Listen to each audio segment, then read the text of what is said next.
அன்னை பர்னிச்சர்ஸ், அன்னை திருமண சீர்வரிசை பொருட்கள், டிவி, ஃபிரிட்ஜ், வாஷிங் மெஷின் உள்ளிட்ட 200க்கும் மேற்பட்ட பொருட்கள் அடங்கிய திருமண சீர்வரிசை ரூபாய் 99,000 மட்டுமே. தமிழகம் முழுவதும் இலவச டோர் டெலிவரி. தொடர்புக்கு 7550144440 9345044044. நிம்மதி ப்ராப்பர்ட்டி மேனேஜ்மெண்ட். கான்டாக்ட் 7667008999. தன்னோட அம்மா இவ்வளவு நரக வேதை அனுபவிப்பது 9 மாசமா அந்த பையன் அதை பார்க்கும் பொழுது அவன் மென்டலி டிஸ்டர்ப்ட். ஆமாம், நீங்கள் அந்த காணொலியில் பார்க்கலாம். வெட்டிட்டான்னு ஒரு சவுண்டு வருது. அந்த பையன் சர்வசாதாரணம் நடந்து போகலாம். அந்த பையன் ஓட முயற்சி செய்யலை. நீங்கள் ஒரு மருத்துவ குழுவை போட்டு அந்த அம்மாவுக்கு என்ன தவறான சிகிச்சை அளிக்கப்பட்டு நீங்கள் சோதனை செய்யணுமா இல்லையா? காவேரி மருத்துவமனையில் டாக்டர் அவர். இந்த புகைப்படம் தான் எல்லாத்தையும் வைரல் ஆச்சு. அவரோட கோர்ட்டில் பாருங்கள், அரசு சிம்பிள் கிடையாது. ஒரு கோர்ட்டில், அவரோட கோர்ட்டில் காவேரி மருத்துவமனையோட சிம்பிள் இருக்குது. இதை நான் எடுத்தது, நான் ஃபார்வர்ட் நியூஸோ இல்லை வேறு யாரும் அனுப்புனா, நான் என்னுடைய தொலைபேசியில் நான் எடுத்து டைமோடு எடுத்து வச்சுருக்கேன். ஏன் சார் வேலை செய்றீங்க? இவ்வளோ ட்ரெஸ் இருக்குல்ல, அகெயின்ஸ்ட்னா எதிரானதுனா நடவடிக்கை எடுக்கப்பட வேண்டும். அப்போ இவரோட படம் போட்டு பேரை போட்டு எப்படி இவங்க போடுறீங்க? மூணாவது ஒரு வைக்கக்கூடிய குற்றச்சாட்டுன்னா, இந்த மாதிரியான அரசு மருத்துவமனைகள் மருத்துவர்கள் என்ன சொல்கிறாங்க செய்கிறாங்கன்னா, ப்ரைவேட் ஹாஸ்பிட்டல்ஸ்க்கு பேஷண்ட்டை கன்வெர்ட் பண்ணுறாங்க. என்னுடைய அந்த புகாரை director of medical education and ரிசர்ச்சுக்கு ஃபார்வர்ட் பண்ணியிருக்கான். ஓகே, ஒருவேளை என்னோட குற்றச்சாட்டு பொய்யானதாக இருந்து நான் வைத்த நீங்கள் அரசு மருத்துவர் தனியாரில் வேலை செய்யக்கூடாதுன்னு சொன்னதோ, இல்லை இவரோட ஃபோட்டோ இருக்குது பேர் இருக்குது சொன்ன தவறாக இருந்தால் இவங்க என்ன செய்திருப்பாங்கன்னா, நீங்கள் அனுப்பின புகார் அடிப்படையற்றது. துணை முதலமைச்சர் கூட ஒரு இடத்துல பேசும்போது அவர் ஏதோ விரக்தியில் கோவத்தில் பண்ணிட்டாருங்கிற வார்த்தை கூட பயன்படுத்தி மருத்துவர்கள் அதை கண்டிச்சாங்கல்ல, அதை திரும்ப பெறணும்னு சொன்னாங்க இல்லையா? அப்போ அந்த பையனோட விரக்தியை இந்த முதலமைச்சர் தாயுள்ளம் கொண்டு இந்த குற்றத்தை மன்னிக்கணும்.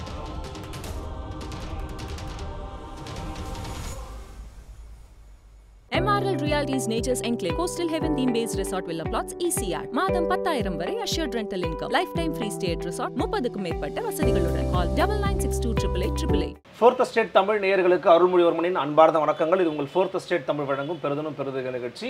இன்று நமது ஊடகத்தினுடைய சிறப்பு விருந்தினராக இணைந்திருக்கிறார் வெல்ஃபேர் கட்சியினுடைய தமிழ்நாடு மாநில துணைத் தலைவர் மரியாதைக்குரிய முகமது கௌஸ் அவர்கள். வணக்கம். எப்படி இருக்கீங்க? நல்லா இருக்கேன், மிக்க மகிழ்ச்சி. சமீபத்தில் நடந்த ஒரு மிக முக்கியமான ஒரு சம்பவம், அனைவரையும் திக்குமுக்காடு செய்த சம்பவம்னே சொல்லலாம். மருத்துவர் ஒருவரை ஒரு விக்னேஷ் அப்படிங்கிற தம்பி ஒரு வாலிபர் கத்தியால் குத்தி கொலை செய்ய முயற்சி பண்ணார். இப்போது அவர் சிறையில் அடைபட்டிருக்கிறாருங்கிறத பார்க்க முடிகிறது. நீங்கள் தொடர்ந்து அந்த குடும்பத்தை போய் சந்திச்சுட்டு பேசிட்டு வந்திருக்கிறீங்க.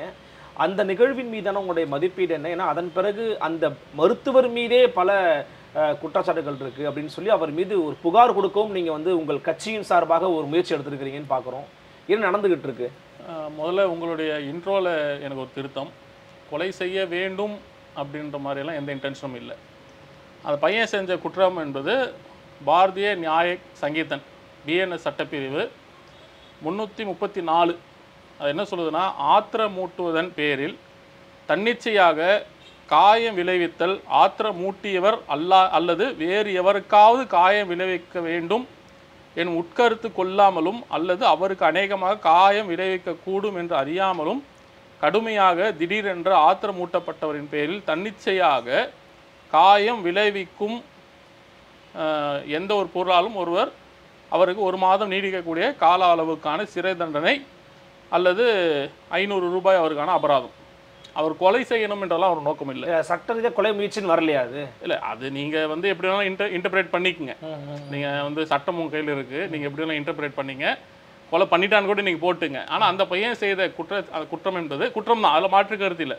அதை யாரும் ஆதரிக்க முடியாது. அது சின்னதோ பெருசோ அது குற்றம் தான். ஆனால் கொலை செய்ய போனார், கத்தியோடு போனார் அப்படின்ற மாதிரியான இங்கே இந்த ஊடகங்கள் பெரிதுபடுத்தி காட்டு மாதிரியான இந்த நிகழ்வும் இல்லை.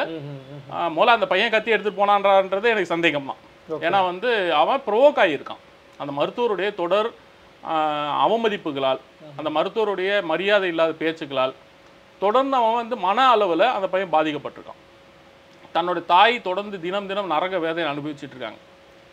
அதை குறித்து வெவ்வேறு மருத்துவரை கேட்கும்பொழுது ஒவ்வொருத்தரும் வெவ்வேறு மாதிரியான பதில் கொடுக்குறாங்க. என்னென்னா, உங்கள் அம்மாவுக்கு இதுக்கு முன்னாடி கொடுத்த ட்ரீட்மெண்ட் தப்பாக கொடுத்துருக்காங்க, ஓவர் டோஸ் ஆகிருக்கு, அதனால் உங்கள் அம்மாவுக்கு ரியாக்ட் ஆகிருக்கு, பிரெஸ்ட் கேன்சருக்குன்னு போனவங்களுக்கு லங்ஸ் ப்ராப்ளம் ஆகிருக்கு, கண் பார்வை மங்கலாகிருக்குன்னும் பொழுது அப்பா கிடையாது அந்த பையனுக்கு. அந்த பையன் தான் குடும்பத்தில் பெரிய பையன். தனக்கு கீழே 2 தம்பிங்க இருக்காங்க. இந்த 3 பேர். இந்த பையனுக்கும் இருதய நோய் இருக்குது. ரொம்ப ஒரு மிடில் கிளாஸ்னு கூட சொல்ல முடியாது, ஒரு சாதாரண ஒரு குடும்பம் தான் அந்த குடும்பம். அப்போ அவ்வளோ அந்த பையன் மன ரீதியாக துன்புறுத்தப்பட்டிருக்கான். அதன் விளைவு அந்த பையன் வந்து அங்கே ஏன் போனான்றது அந்த பையனோட விசாரிச்சா நமக்கு தெரியும். ஏன் வந்து அந்த டாக்டரோட பையன் போனா, ஏன் குத்துனா, அந்த டாக்டர் என்ன எல்லாருமே டாக்டர் குத்திட்டாரு, டாக்டர் குத்து வாங்கிப்பட்டாரு, உடனே முதலமைச்சர் பேசிட்டாரு, துணை முதலமைச்சர் நேரில் போயிட்டாரு, சுகாதாரத்துறை அமைச்சர் உட்காந்துட்டாரு, எல்லா மருத்துவ சங்கங்களும் அவருக்காக களமிறங்கிடுச்சு, கமிஷனர் போயிட்டு எல்லாம் போயிட்டார். அவருடைய கருத்தை நீங்கள் கேட்டீங்க, அவர் அழகாக வந்து வாயாலேயே வந்து உணவு உட்கொள்றார். ஆனால் விக்னேஷோட அம்மாவால் ப்ரீத் பண்ண முடியல சார், மூச்சை விட முடியல. நீங்கள் இங்கே வந்து உணவை கையால் எடுத்து வாயால் உண்டக்கூடிய ஒரு மருத்துவருக்கு இவ்வளோ பேசுகிறீங்க, அது நம்ம தப்புலாம் சொல்லலை. ஆனால் இங்கே ஒரு அம்மா ப்ரீத் பண்ண முடியல சார். அந்த அம்மா அந்த பையன் டெய்லி பார்க்குறான், தன்னோட அம்மா இவ்வளவு நரக வேதை அனுபவிப்பது 9 மாதமாக அந்த பையன் அதை பார்க்கும் பொழுது அவன் மென்டலி டிஸ்டர்ப்ட். அவன் நீங்கள் அந்த காணொலியில் பார்க்கலாம், வெட்டிட்டான்னு ஒரு சவுண்டு வருது, அந்த பையன் சர்வசாதாரணம் நடந்து போகிறான். அந்த பையன் ஓட முயற்சி செய்யலை, தப்பிச்சு ஓடுற மாதிரி எதுவும் காட்சிகள் எதுவும் இல்லை. அவன் சாதாரணமாக போகிறான், உடனே 10 பேர் அந்த பையனை பிடிக்கிறாங்க, என்னமோ சர்வதேச தீவிரவாதி பிடிச்ச மாதிரி பிடிச்சிட்டு ஆளால் அடிக்கிறாங்க. அந்த மாதிரி ரியாக்ட் கூட பண்ணல, பார்த்தீங்களா, தடுக்க கூட செய்யலாம். என்னன்னா ஒரு ஹெல்ப்லெஸ்ஸாக இருக்கான் அந்த பையன். யாரெல்லாம் நான் என்ன பண்ணிக்க, நான் வந்து இங்கே ஒன்றுமா இல்லாதவன் இருக்கேன்னு சொல்லி இது எவ்வளவு இந்த சிஸ்டத்தின் மீதான ஒரு கேவலப்படலை. நாமலாம் நம்ம கூட வாழ்கிற ஒரு சகோதரன் இவ்வளவு ஹெல்ப்லெஸ்ஸாக இருக்க முடியுமா? ஒரு சாதாரண பூனைக்கு நீங்கள் அடிச்சிங்கன்னா கூட ஒரு கட்டத்துக்கு அப்புறம் ஒரு கையை எடுக்கும் சார். அது அந்த பையன் சாதாரணமாக அப்படி நிற்கிறான், ரியாக்ட் பண்ணல, தடுக்க முயற்சி செய்யலை, தன்னை வந்து எட்டி உதைக்கக்கூடிய அந்த மருத்துவரை தடுக்க கூட செய்யலை. எட்டி உதைச்சிக்க, நான் அடிக்கணுமா அடிச்சிக்கோ, ஒருத்தர் மண்டையில் பின்னாடி அடிக்கிற காணொலிலாம் வருது, அடிச்சிக்க, ஏன்னா ஹெல்ப்லெஸ், என்னால் உன்னால் தடுக்கவே முடியும். அப்போது அவ்வளவு ஒரு மன அளவில் இருக்க பையன் ஒரு மருத்துவமனைக்குள்ளே போய் லட்சக்கணக்கான மக்கள் புழங்கக்கூடிய இடம், உள்ளேயே ஒரு காவல் நிலையம் இருக்குது. அப்போ அந்த பையன் போய் டைரெக்டாக போய் அந்த டாக்டர் அசால்ட் பண்ணிட்டு வரான்னு சொல்கிறது, இதை பாருங்கன்னு தான் நம்ம சொல்கிறோம். நீங்கள் மருத்துவரை தாக்குதலுக்கு உட்பட்டதெல்லாம் தவறு, தண்டனைக்குரிய குற்றம். அந்த பையன் மீது 7 பிரிவுகளை வழக்கு போட்டீங்க, அந்த பையனை பிடிச்சி சிறைப்படுத்துறீங்க, ஓகே, அந்த சிஸ்டம்லாம் ஓகே. உள்ள என்ன பண்ணுறாங்கன்னு தெரியாது. அது பாருங்கள் சார், ஒவ்வொரு எதிர்வினை குறித்து நீங்கள் பேசிட்டு இருக்கிறீங்க. எல்லா ஊடகங்களும் கடந்த ஒரு வாரமாக குத்திட்டான் நீங்கள் இன்னைக்கு டாக்டர் வந்து சாப்பிட்டாருன்றீங்க, இன்னைக்கு டாக்டர் தானே வந்து எந்திரிச்சு நடந்தாருன்றீங்க, இன்னைக்கு டாக்டர் வந்து சக மருத்துவர்கள் எல்லாம் சொன்னாங்களாம் நீங்கள் டிஸ்சார்ஜ் ஆகாதீங்கன்னு, உடனே இவர் டிஸ்சார்ஜ் வீட்டுக்கு போயிட்டாரு. இது இன்னைக்கு செய்தி, இது எதிர்வினை. வினை குறித்து யார் பேசுறது? அந்த பையனுக்கு என்ன நடந்தது? கடந்த 9 மாதமாக அந்த அம்மா சொல்கிறாங்கல்ல, எனக்கு தவறான மருந்து தரப்பட்டதுன்னு. இந்த மருத்துவத்துறை நியாயமான மருத்துவத்துறையாக இருந்தால் என்ன செஞ்சுருக்கணும்? நீங்கள் ஒரு மருத்துவ குழுவை போட்டு அந்த அம்மாவுக்கு என்ன தவறான சிகிச்சை அளிக்கப்பட்டு நீங்கள் சோதனை செய்யணுமா இல்லையா? கண்டிப்பாக செய்யணும். அதையும் நீங்கள் இது வரைக்கும் தயாராகலை. நீங்கள் என்ன பண்ணிட்டு இருக்கீங்க? இப்போ இது வரைக்கும் மருத்துவம் செய்து கொண்டிருந்த மருத்துவர் இனி நான் மருத்துவம் பார்க்க மாட்டேன்றார். அந்த அம்மா படுத்துட்டு இருக்காங்க, எந்திரிச்சு நடக்க முடியாது, யூரின் கூட போக முடியாது. இப்போ அந்த அம்மாவுக்கு மருத்துவம் பார்க்க முடியாதுன்னு சொல்றாங்க. பார்க்க முடியாதுன்றாங்க. இது யார் சொல்றது? அவர் இது வரைக்கும் மருத்துவம் பார்த்துருந்த மருத்துவர். ஓகே.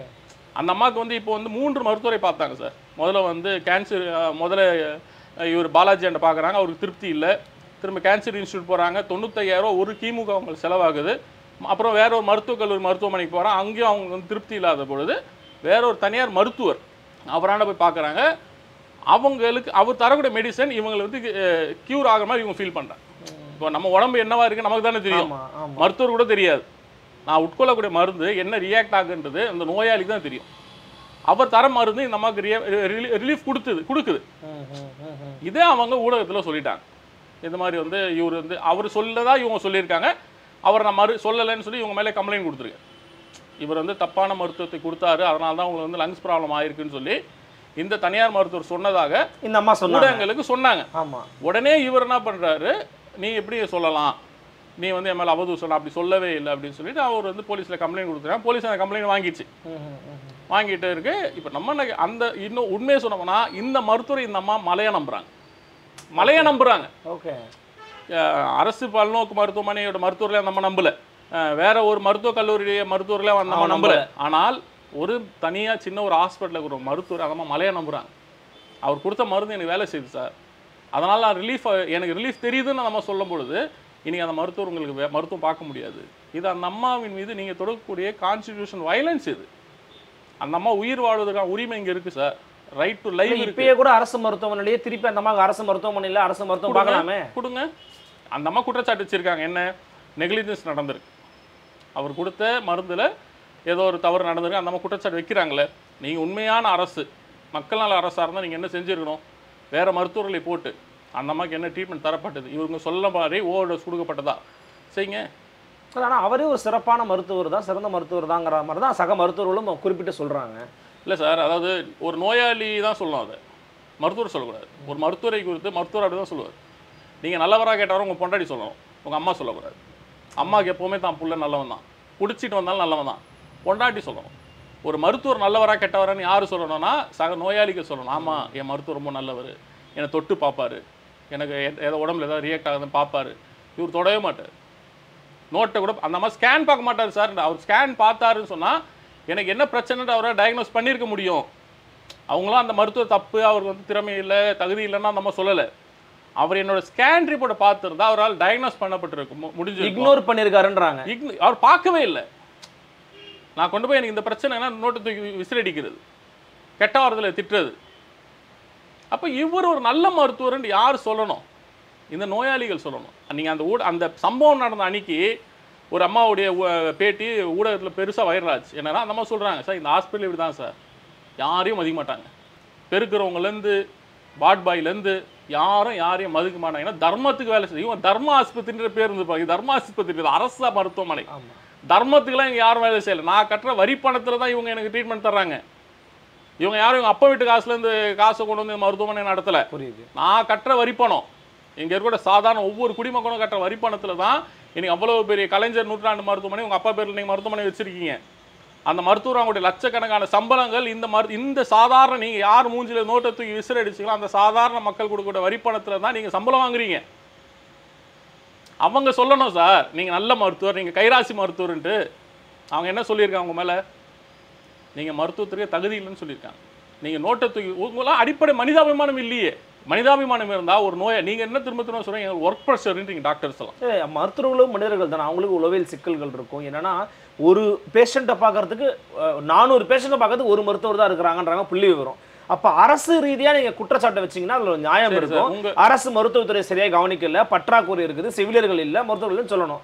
அப்ப இருக்கிறவங்க கொஞ்சம் ரியாக்ட் ஆனாலே அது வந்து நம்ம தப்பா தான் பார்க்கணுமா? உங்க கேள்விக்கு புரியுது சார். ஆனா நான் கேட்குறேன், இவ்வளோ ட்ரெஸ் இருக்குல்ல சார், ஏன் சார் பிரைவேட்ல போய் வேலை செய்றீங்க? ஒரு நாளைக்கு 400 மருத்துவர்ல 400 நோயாளிகளை பாக்குறீங்கல்ல. எங்க அவர் பிரைவேட்ல வேலை செய்யறாரு. அவர் பிரைவேட்ல சார் காவேரி மருத்துவமனையில அவர் வேலை செய்யறாரு. காவேரி மருத்துவமனையில டாக்டர் அவரு. இந்த புகைப்படம் தான் எல்லாத்தையும் வைரல் ஆச்சு. அவரோட கோட்ல பாருங்க, அரசு சிம்பிள் கிடையாது ஒரு கோட்ல. அவரோட கோட்ல காவேரி மருத்துவமனையோட சிம்பிள் இருக்கு. இதை நான் எடுத்தது, நான் ஃபார்வர்ட் நியூஸோ இல்லை வேற யாரும் அனுப்புனா, நான் என்னுடைய தொலைபேசியில் நான் எடுத்து டைமோடு எடுத்து வச்சிருக்கேன் பாருங்க. ஏன் சார் வேலை செய்றீங்க? இவ்வளோ ட்ரெஸ் இருக்குல்ல, ஒரு நாளைக்கு 400 நோயாளிகளை பார்க்குறீங்களா சார், ஏன் சார் ப்ரைவேட்டில் போய் வேலை செய்றீங்க? ஒரு நோயாளி சொல்கிறாங்க 1 மணி நேரம் தான் சார் அவர் பார்ப்பார். அந்த 1 மணி நேரத்துக்குள்ள நான் போயிட்டா என்ன பார்ப்பார், நான் போகலன்னா அடுத்த நாள் தான் நான் போகணும். அப்போ எங்கே உங்களுக்கான ஸ்ட்ரெஸ்ஸு, எங்களுக்கு ஸ்ட்ரெஸ் எங்கே இருந்தது உங்களுக்கு? நீங்கள் வேலை செய்கிறது 1 மணி நேரம், அது நோயாளிகள் சொல்கிறாங்க. இவ்வளோ ஸ்ட்ரெஸ் இருக்கவங்க ஏன் சார் தனியாரில் வேலை செய்கிறீங்க? திரும்ப கேள்வி தான் சார். இதே 400 பேர் பார்க்குறீங்களே, தனியாரில் 800 பேர் வந்தால் இது மாதிரி நோட்டத்தை யூஸ் அடிப்பீங்களா நீங்கள்? தனியார் மருத்துவமனை ஒரு மருத்துவர் ஒரு நோயாளியாவது நீங்கள் வந்து அவரோட கேஸ் ஸ்ட்ரீட்டை பார்க்காம போயிருக்க முடியும் உங்களால்? அரசு மருத்துவமனை நடக்குதா இல்லையா? ரவுண்ட்ஸ்ன்ற பேரில் ஒரு டாக்டர் வருவார், தலைமாட்டில் நிற்பார், என்ன கேட்குறான்னு நமக்கு தெரியாது, அவர் என்ன சொல்கிறாருன்னு தெரியாது. பக்கத்தில் இருக்கிற ஜூனியர்ஸ்லாம் ஏதோ குசு குசுன்னுவாங்க, இவர் ஏதோ குசுவார், அவங்களாம் முடிச்சு அவங்களா போயிடுவாங்க. ஒரு நோயாளிக்கு தெரியணும் சார் எனக்கு என்ன நோயின்ட்டு. ஒரு நோயாளிக்கு எனக்கு என்ன நோய்க்கான மருந்து தரப்படும் அந்த நோயாளிக்கு தெரியணும். இது நோயாளிக்கான உரிமை இது. ஓகேங்களா? இது மாதிரி உங்களால் தனியார் மருத்துவமனையில் நீங்கள் செஞ்சிட முடியுமா? அடிப்படை பிரச்சனைனா தனியார் மருத்துவமனையில் முதலாளி சம்பளத்தை வந்து கையில் தரான். அவனுக்கு நல்லா தெரியும் இந்த நோயாளியிலேருந்து இவ்வளோ காசு வந்திருக்குன்ட்டு. அரசு மருத்துவமனை அப்படி தெரியாது. எந்த வரிப்பணத்துலேருந்து யார் கட்டின வரிப்பணத்துலேருந்து ஒரு சம்பளம் வருதுன்னு தெரியாது. உண்மை. அதனால் இவங்க என்ன நினச்சிக்கிறாங்கன்னா இவெல்லாம் தர்மத்துக்கு வரான், நாமெல்லாம் இவங்களுக்கு வந்து தர்மத்துக்கு வேலை செய்கிறோம் அப்படின்ற மாதிரி இவங்களும் மனநலை. முதல்ல இவங்களுக்கு இதை புரிய வைக்கணும். அரசு நீ தர்மத்துக்குலாம் வேலை செய்யலை, இவன் கட்டுற வரிப்பணத்தில் தான் உன் வீட்டில் அடுப்பு எரியுது. உன் வீட்டில் இவன் கட்டுற வரிப்பணத்தெல்லாம் நீ வந்து BMW கார் வச்சுட்டு இருக்க, இவன் கட்டுற வரிப்பணத்தில் தான் நீ வந்து கோட்டை போட்டுட்டு மருத்துவமனையில் நீ வந்து டாக்டர்ன்ற அந்தஸ்தோட சுற்றுற. உன்னை உருவாக்கியதில் இந்த மக்களோட பணம் இருக்குது சார். ஒரு மருத்துவர் சாதாரண உருவாயிடலை நாட்டில். ஒரு மருத்துவர் அவர் வந்து எவ்வளோ வேணாலும் 1200 மதிப்பெண் எடுத்துக்கிட்டோம், நீட்டில் 700 எடுத்து போகட்டும். ஆனாலும் ஒரு மருத்துவர் உருவாக்குவதில் 50% பணம் அரசு செலவு செய்யுது. அரசு பணம் என்பது அவங்க அப்பா வீட்டு காசு இல்லை, மக்களோட வரி பணம். அப்போ ஒரு மருத்துவரை உருவாக்குவதில் இந்த மக்களோட சமூகத்தின் பங்களிப்பு இருக்கு, மக்களோட பங்கு இருக்கு. வெளிப்படையே பேசும். என்ன சமூகம் என்ன இருக்கு? சாதாரண ஒவ்வொரு கூலிக்காரனோட வேலை ரத்தம் இருக்குதுல்ல, ஒவ்வொரு சாதாரண தாய்மார்களோட பணம் இருக்கு. அதுல எல்லாம் டாஸ்மாக்ல மட்டுமே பணம் போயில சார். டாஸ்மாகையும் தாண்டி இங்க வருமானம் இருக்கு அரசுக்கு. நம்ம செலவு பண்ற கரண்ட் பில்லுல இருந்து நம்ம போற ஒவ்வொரு விஷயத்தையும் நம்ம இந்த அரசுக்கு வரி கட்டிட்டோம். அந்த வரி பணம் தான் இதுக்கெல்லாம் இந்த டெவலப்மெண்ட்டுக்கெல்லாம் செலவு செய்யப்படுது. நீங்க வச்சுட்டு போங்க, உங்க அப்பா பேர் வச்சுட்டு போங்க, உங்க தாத்தா பேர் வச்சுட்டு போங்க, எங்களுக்கு அதில் பிரச்சனை இல்லை. ஆனால் அந்த பணம் எங்க பணம்? அந்த பணத்திற்கு நீங்க எனக்கு வேலை செய்யலாம் நான் கேட்பேன் சார். ஓகே, அவர் மேல வழக்கு கொடுக்குற அளவுக்கு என்ன நடந்துச்சு ஆக்சுவலி? அதாவது 2022 ஒரு சம்பவம் நடக்குது. தென்காசியில் வந்து அரசு மருத்துவமனைகளில் மருத்துவர்கள் இல்லை. அப்போ அந்த மாவட்டத்துடைய இணை சுகாதார இயக்குனர் வந்து மெடிக்கல் கவுன்சிலுக்கு ஒரு கோரிக்கை வைக்கிறேன். என்னன்னா இந்த மாதிரி என் மாவட்டத்தில் இல்லை, இதை குறித்து நீங்கள் வந்து விசாரிக்கணும் போல அவங்க வந்து சில வழிகாட்டுதல் தராங்க. என்னென்னா ஒரு அரசு மருத்துவர் தனியார் மருத்துவமனைகளில் வேலை செய்யக்கூடாது. முதல் விஷயம் விதி இது. அதாவது மெடிக்கல் கவுன்சிலோட விதி, அரசு விதி இல்லை, கவுன்சிலோட விதி. ஏன்னா ஒருத்தர் மருத்துவரா அவர் மருத்துவம் பார்க்க தகுதி உடையவரான்றது முடிவெடுக்கக்கூடிய அதிகாரம் யாராண்டுன்னா மெடிக்கல் கவுன்சில் தான். அந்த மெடிக்கல் கவுன்சில் சொல்லுது நீங்க டாக்டர்ஸ் எல்லாம் பிரைவேட்ல பார்க்காதீங்க. ரெண்டாவது அப்போ பெரிய பிரச்சனை பண்றாங்க டாக்டர்ஸ்லாம். என்னன்னா நாங்க வந்து எங்களோட ஓய்வு நேரங்கள்லாம் வந்து பார்க்குறோம், 14 மணி நேரம் நாங்கள் அரசியல் வேலை செய்கிறோம், 14 மணி நேரத்துக்கு அப்புறம் நான் இதே எவ்வளோ போய் பாருங்க. இது பாசிபிலிட்டிஸ் இருக்கா? 14 மணி நேரம் ஒரு மருத்துவர் வேலை செஞ்சுட்டு 5 மணி நேரம் போய் பிரைவேட்ல வேலை செஞ்சு என்ன வேலை செய்வார் அவர்? தூக்க காலத்தில் எத்தனை பேஷண்ட்டை கொண்டு இருப்பார்? உங்களால் 10 மணி நேரம் வேலை செய்ய முடியுமா சார்? கேமரா பார்த்துட்டு ஏசிலாம் உட்காந்துட்டு இருக்கோம். 10 மணி நேரம் உங்களால் வந்து இன்டர்வியூ எடுக்க முடியுமா? கஷ்டம். 14 மணி நேரம் வேலை செய்யணுன்றாங்க அரசு மருத்துவர்கள். 14 மணி நேரம் நீங்கள் அரசு மருத்துவமனையில் ரொம்ப டெடிக்கேஷனாக நேர்மையோட நியாயத்தோட எத்திக்ஸோட நீங்கள் மெடிக்கல் வேலை பண்ணிட்டு இங்கே ப்ரைவேட்டில் போய் வேலை செய்கிறீங்களா? உடலே ஒத்துழைக்காது. அது இவங்க மெடிக்கல் நமக்கெல்லாம் கொஞ்சம் ரத்தம் பார்த்தாவே மயக்கம் வர சூழலாம் இருக்குது. மருத்துவர்கள் அதே இல்லை இருக்கு, அதிலே புழங்குறவங்க. ஆமாம், அப்போ அவங்களோட உடல் ஒத்து வராது. இப்போ 14 மணி நேரம் நாங்கள் வேலை செய்கிறோம், மீதி நாங்கள் இருக்கக்கூடிய ஓய்வு நேரத்தை போய் நாங்கள் வந்து தனியார் மருத்துவர்கள் வேலை செய்கிறோம்னு சொல்லி மருத்துவமனைகள் அரசு மருத்துவர்கள் சொல்கிறாங்க. இதே பொய். அப்போ அது அந்த மருத்துவ கவுன்சில் சொல்லி இது வந்து ஏற்புடையதல்ல சொல்லிட்டு அடுத்து அவங்க சொல்கிறாங்க ஒரு அரசு மருத்துவர் அவருடைய பெயரோ அவருடைய புகைப்படமோ எந்த தனியார் மருத்துவமனையினுடைய அந்த போர்ட்டல் இணையதள பக்கங்களில் இருக்கக்கூடாது. On the portal of private hospital go against the norms set by the medical council. ஒரு அரசு மருத்துவனுடைய புகைப்படமோ அவரோட பெயரோ வேறு தனியார் மருத்துவமனையுடைய அந்த வெப்சைட் இருப்பது மெடிக்கல் கவுன்சிலுடைய நார்ம்ஸுக்கு எதிரானது. அகெயின்ஸ்ட்னா எதிரானதுனா நடவடிக்கை எடுக்கப்பட முடியும். அப்போ இவரோட படம் போட்டு பேரை போட்டு எப்படி இவங்க போடுறீங்க? மூணாவது அவர் வைக்கக்கூடிய குற்றச்சாட்டு என்னன்னா இந்த மாதிரியான அரசு மருத்துவமனைகள் மருத்துவர்கள் என்ன சொல்கிறாங்க செய்கிறாங்கன்னா பிரைவேட் ஹாஸ்பிட்டல்ஸ்க்கு பேஷண்ட்டை கன்வெர்ட் பண்ணுறாங்க. இங்கே இன்ஃப்ராஸ்ட்ரக்சர் இல்லை. நீங்கள் ஏதாவது அரசு மருத்துவமனைகளுக்கு வரக்கூடிய பேஷண்ட்ஸ் அங்கே இது பண்ணுறாங்க. இங்கே இன்ஃப்ராஸ்ட்ரக்சர் கிடையாது, நீங்கள் அங்கே வாங்க. பணம் கட்டணும்ல. அதுக்கு தான் சார் அதுதான் அவங்க சொல்கிறாங்க. இது இன்சூரன்ஸ் பணம் இருக்குல்ல, holding any post in private hospital also amount is misconduct the further maintain by the கான்ட்ராக்ட்ஸ்னு வருது. அரசுடைய அந்த என்ன சொல்ற காப்பீட்டு பணம் இருக்குல்ல, இந்த காப்பீட்டு பணம் அரசு மருத்துவமனைக்கு போக வேண்டிய பணம் இவங்க டைவர்ட் செய்கிறாங்க பிரைவேட் ஹாஸ்பிட்டல். ஓகே, இதனால எல்லாம் இவங்க அரசு மருத்துவர்கள் பிரைவேட்டில் வேலை செய்கிறாங்க அப்படின்றதான் இவங்களுடைய குற்றச்சாட்டு, மெடிக்கல் கவுன்சிலோட குற்றச்சாட்டு.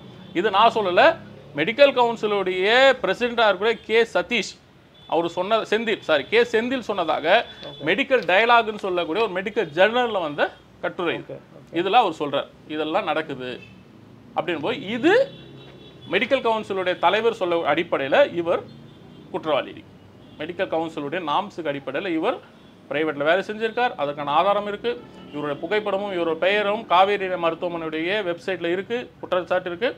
இப்போ மூன்றாவது குற்றச்சாட்டில் என்னோட சந்தேகம் ஒருவேளை இப்படி செஞ்சிருப்பாரோ என்ன, கலைஞர் நூற்றாண்டு மருத்துவமனைக்கு வரக்கூடிய நோயாளிகள் எல்லாரையும் இவர் ஏன் சந்தேகம் தான், நான் ஒரு வேளை குற்றச்சாட்டு உறுதிப்படுத்தல சந்தேகம் இருக்கு, இவர் ஒருவேளை டைவர்ட் பண்றாரோ, இது அரசுக்கு வர வேண்டிய அந்த இன்சூரன்ஸ் பணத்தை காவேரி மருத்துவமனைக்கு தனியார் மருத்துவ காவேரின்னு சொல்லுவோம், காவேரி தான் எல்லா ஊர் உலகம் தெரிஞ்சிருச்சு, அந்த காவேரி மருத்துவமனைக்கு இவர் டைவர்ட் பண்றாருன்ற சந்தேகம் என்னாண்டு இருக்கு. இந்த சந்தேகத்தை வைத்துக்கொண்டு நான் தமிழ்நாடு மெடிக்கல் கவுன்சிலுக்கு ஒரு புகார் அனுப்புனேன். என்னோட புகாரின் மீது இது என்னோட புகார் காப்பி. புகாரை நான் இதெல்லாம் சொல்லியிருக்கேன். உங்களுடைய நாம்ஸ் படி நீங்கள் என்ன சொல்கிறீங்க, ஒரு டியூட்டி நேரங்களில் ஒரு அரசு மருத்துவர் தனியாரில் வேலை செய்யக்கூடாதுன்னு நீங்கள் சொல்கிறீங்க. அது நமக்கு தெரியாது. இவர் 1 மணி நேரம் தான் இருக்காங்க பேஷண்ட் சொல்கிறாங்க, மற்ற நேரம் இங்கே வந்து கையெழுத்தை போட்டு இன்கேட்டில் வந்து கையெழுத்து போட்டு அவுட் கேட்டில் காரை எடுத்து காவேரி போனார்னு நமக்கு தெரியாது. விசாரிங்க அதெல்லாம் அந்த புகாரில் சொல்லியிருக்கேன். ஓகே. ரெண்டாவது, அவரோட புகைப்படமும் அவரோட பெயரும் ஒரு கார்ப்பரேட் தனியார் மருத்துவமனையில் இருக்குது. இது நீங்கள் சொல்லக்கூடிய அகெயின்ஸ்ட் டு இந்த மெடிக்கல் கவுன்சிலோட நாம்ஸுக்கு எதிரானது. மூன்றாவது, அந்த ஹெல்த் டிபார்ட்மெண்ட்டுடைய அந்த இன்சூரன்ஸ் பணத்தை இவர் தனியாருக்கு திருப்பி விட்டுருக்காரோ அப்படின்ற சந்தேகம் எனக்கு இருக்குது. விசாரிங்கன்னு சொல்லி நான் வந்து 15ஆம் தேதி நவம்பர் மின்னஞ்சல் மூலமாக தமிழ்நாடு மெடிக்கல் கவுன்சிலுக்கு அனுப்பினேன். அதே அவங்க இன்னைக்கு 18ஆம் தேதி என்னுடைய அந்த புகாரை director of medical education and ரிசர்ச்சுக்கு ஃபார்வர்ட் பண்ணியிருக்காங்க. ஓகே. ஒருவேளை என்னோட குற்றச்சாட்டு பொய்யானதாக இருந்து நான் வைத்த நீங்கள் அரசு மருத்துவர் தனியாரில் வேலை செய்யக்கூடாதுன்னு சொன்னதோ இல்லை இவரோட ஃபோட்டோ இருக்குது பேர் இருக்குது சொன்ன தவறாக இருந்தால் இவங்க என்ன செய்திருப்பாங்கன்னா, நீங்கள் அனுப்பின புகார் அடிப்படையற்றது, உங்களோட புகார் ஆதாரமற்றது, முகாந்திரமற்றது, நாங்கள் நிராகரிக்கிறோம். அது சொல்லாமல் இந்த பெட்டிஷனை நாங்கள் ரெஃபர் பண்ணுறோம், கையெழுத்து போட்டு ரெஃபர் பண்ணி ஒரிஜினலாக sent here by further action on the subject matter of the related to the doctorate. கேமராவுடைய மக்கள் டோஸ் காமிக்க முடியுமா? ஓகே. அப்போ என்னோட கடிதத்தை என்னோட கொடுத்துருக்காங்க அக்னாலஜ் பண்ணி, அப்போ இது அவங்க என்டாஸ் பண்ணுறாங்கன்னு தானே அர்த்தம். அப்போ இப்போ இவங்க ஏன்னா வந்து இப்போ என்னன்னா மெடிக்கல் கவுன்சிலோட வேலை ஒரு மருத்துவர் இல்லையா தகுதியுடையவரான்ற தீர்மானிக்க வேண்டியது. இப்போ இவர் மருத்துவரை தாண்டி அரசு மருத்துவராக இருக்கும் பொழுது இவருக்கு சம்பளம் கொடுக்கக்கூடிய இந்த டைரக்டரேட் இருக்கு இல்லையா, இப்போ அவங்களுக்கு அவங்க அனுப்பிட்டாங்க, உங்களுடைய மருத்துவர் சம்பளம் ஒரு இடத்துல வாங்கிட்டு இன்னொரு இடத்துல வேலை செய்கிறாரு அப்படின்னு புகார் வந்திருக்கு, விசாரிங்க அப்படின்னு அவங்க ஃபார்வர்ட் பண்ணியிருக்காங்க. இப்போ இனி அவங்க விசாரிப்பாங்க. இன்னொரு விஷயம் என்னென்னா, இப்போ கடந்த இந்த 3-4 நாட்களுக்கு பிறகு நமக்கு தெரிய வர விஷயங்கள், இவர் ஹெல்த்தி அன்ஃபிட் சார். இவர் ட்ரீட்மெண்ட் தர முடியாது. இவர் ஏன்னா இவருக்கு ஹார்ட் ப்ராப்ளம் இருக்குது. ஓகே. இவருக்கு வந்து ரத்த குழாயில் பிரச்சனைகள் இருக்குது. இவர் தொடர்ந்து மருந்து உட்கொள்கிறாருன்னு சொல்லி ஒரு தனியார் மருத்துவமனையுடைய தலை சிறந்த மருத்துவராக பெயர் பெற்றவர் ஒரு ஊடகத்தில் உட்காந்து பேசுகிறார். அவர் ஆஸ்ட்ரிஜென்ற டேப்லெட்டை தொடர்ந்து எடுக்கணும். அவர் அந்த பையன் குத்துனதில் அவர் ரத்த நாளத்தில் அடிப்பட்டதுனால தான் அவருக்கு ரத்தமே நிற்கலன்னா அவர் சொல்கிறார், ஊடகத்தில் சொல்கிற பேட்டிகள் இருக்குது. ஆமாம் இருக்குது. அவர் எப்படி ஒரு கேன்சர் மாதிரியான ஒரு பெரிய ஒரு ஆபத்தான ஒரு நோய்க்கு அவர் எப்படி ட்ரீட்மெண்ட் தர முடியும்? அப்போ யோசிக்கும் திறன் அவர் வந்து திங்கிங்காக நல்லா இருந்தாலே போதும் தோழர் அவர் சிகிச்சை பண்ணுறதுக்கு. எப்படி சார் நீங்கள் வெறும் அதுக்கு தான் நம்ம சொல்ல வரோம், நோயாளியை நீங்கள் ட்ரீட்மெண்ட் தரணும், வெறும் சிகிச்சை மட்டும் போகாது, அவனோட வலி உங்களுக்கு உணரணும், அவனை தொட்டணும், அதை நீங்கள் ரியலைஸ் பண்ணணும், அப்போ தான் உங்களுக்கு ட்ரீட்மெண்ட் தர முடியும். ஈமோ ட்ரீட்மெண்ட் சாதாரண ட்ரீட்மெண்ட் இல்லை, கீமோதெரப்பி வந்து சாதாரண ட்ரீட்மெண்ட் ரொம்ப கஷ்டமானது. எந்த அளவுன்னு சொன்னால் அதை தரக்கூடிய டாக்டர்ஸ்க்கே அது பெரிய சைடு எஃபெக்ட் கொடுக்கும். நான் பார்த்துருக்கேன் பல கீமோ தரக்கூடிய டாக்டர்களுக்கு இந்த நகம் இருக்குவாங்க, இதெல்லாம் கருத்து போயிருக்கும், முடியெல்லாம் கொட்டியிருக்கும், சின்ன வயசாக இருப்பாங்க, 35-40 வயசு ஒரு ஆரோக்கியமான ஒரு மருத்துவர் கூட தொடர்ந்து கீமோ ட்ரீட்மெண்ட் தரும்பொழுது அவங்களோட நகங்களுக்கு கருத்து போகும், அவங்களோட ஸ்கின் வந்து ட்ரை ஆகும், முடி கொட்டும், இதெல்லாம் நேரடியாக பார்த்துருக்கோம். அப்போ இது ஆரோக்கியமாக இருக்க மருத்துவருக்கு எதுனா இவரது இந்த அம்மாவுக்கு 10 வாட்டி கீமோ கொடுத்ததா சொல்கிறாங்கன்னா இவரோட அன்ஃபிட். இப்போ இவர் இத்தனை நாள் மருத்துவத்துறையில் கலைஞர் நூற்றாண்டு மருத்துவமனையில் இவர் வந்து அனுமதித்தே இருக்கக்கூடாது, இவர் ரெஸ்ட்டு கொடுத்து, ஏன்னா அவர் ரொம்ப சிறந்த மருத்துவர், நீங்கள் சொன்னபடி சிறந்த மருத்துவர்னா அவரை பாதுகாக்கணும், நாம் அவரை கொண்டாடணும், அவர் வீட்டில் ரெஸ்ட்டு கொடுத்து உட்காருவீங்க. இனியாவது சமீபத்தில் வந்து இந்த தாக்குதலுக்கு பிறகு முதலமைச்சர் பேசும்போது சொல்லியிருக்காரு, எனக்கு இன்னும் 5 வருஷம் சர்வீஸ் இருக்குது, இதே ஹாஸ்பிட்டல் எனக்கு தாங்கன்னு சொல்லி. நான் முதலமைச்சர் கேட்குற ஒரே வேண்டுகோள், அவ்வளோதான் அவர் கஷ்டப்படுத்தாதீங்க. ஒரு தலை சிறந்த மருத்துவர், இந்த நாட்டுக்கு ரொம்ப தேவையான ஒருவர், அவரை ஓய்வு கொடுத்து வீட்டில் உட்கார வைங்க. தமிழக அரசுக்கு வைக்கக்கூடிய கோரிக்கை என்ன? ஏன்னா இது தொடர்பாக மருத்துவத்துறையில் இருக்கிறவங்க, ஏன்னா அன்றைக்கே வந்து ஸ்ட்ரைக் பண்ணாங்க, மருத்துவர்களாக சேர்ந்து ஸ்ட்ரைக் பண்ணாங்க, எங்களுக்கு பாதுகாப்பு இல்லை, ரொம்ப மோசமாக வந்து எங்களுக்கு ரொம்ப பயமாக இருக்குது அப்படின்ற மாதிரி சொல்லியிருக்கிறாங்க.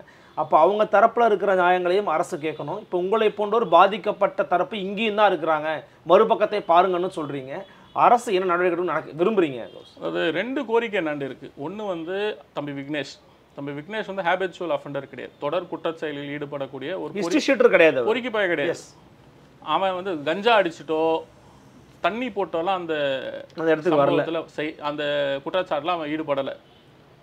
அவன் ஒரு ஹெல்ப்லெஸ்ஸாக உங்களோட குடிமகன் இந்த இடத்துல, அதாவது அவனுக்கு தெரியும் 10 லட்சக்கணக்கான மக்கள் புழங்கக்கூடிய இடத்துல இந்த மாதிரி ஏதாவது நடந்ததுன்னா என்ன ஆகும்னு தெரிஞ்சுதான் கண்டிப்பா தெரியும். போயிருக்கும். அப்போ அவன் அந்த இன்டர்ன்ஷிப்பில் போகலன்றதான் என்னுடைய வாதம்.